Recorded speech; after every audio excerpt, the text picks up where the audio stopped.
राज्य में आदिवासी जमीन को बचाने के लिए सीएनटी और एसपीटी एक्ट बनाया गया। बावजूद राजधानी रांची में खुलेआम आदिवासियों की जमीन की लूट हो रही है।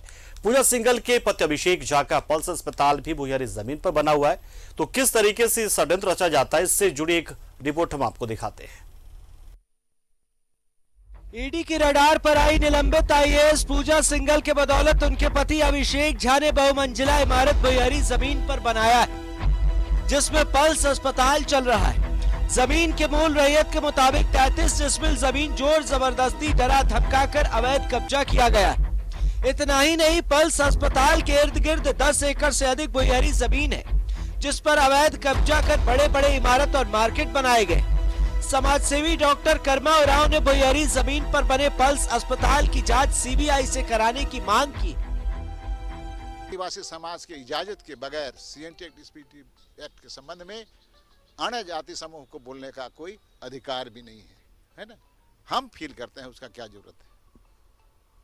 और राज्य में वर्तमान परिस्थिति में राज्य सरकार को गंभीर होने की जरूरत है। इसका बात हुआ तो पल्स हम लोग का है 33 डिसमिल जमीन है, और अगल बगल अगर सबको पेट्रोल पंप हुआ, हेल्थ पॉइंट, हेरिटेज, ला विस्टा, रामपियारी हॉस्पिटल हुआ, फिर आरपीएस हॉस्पिटल, फिर रिलायंस फ्रेश, फिर वनवासी कल्याण केंद्र में भी हम लोग गया है जमीन।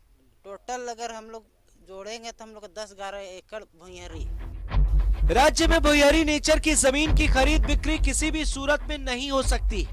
इस नेचर की जमीन की खरीद बिक्री आदिवासी समुदाय भी नहीं कर सकता है। बावजूद इसके भुइयारी जमीन का स्थानांतरण गैर आदिवासियों में धड़ल्ले से हो रहा है। ये सब जिम्मेदार अधिकारियों के साठगांठ से हो रहा है, जिस पर लगाम लगाने के लिए सरकार तो सामने नहीं आ रही।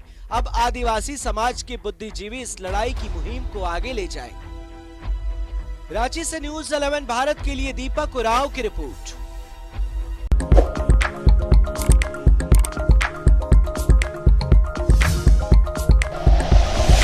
Like and share videos, subscribe करें हमारा चैनल और प्रेस करें बेल आइकॉन। न्यूज़ 11 भारत, सच है तो दिखेगा।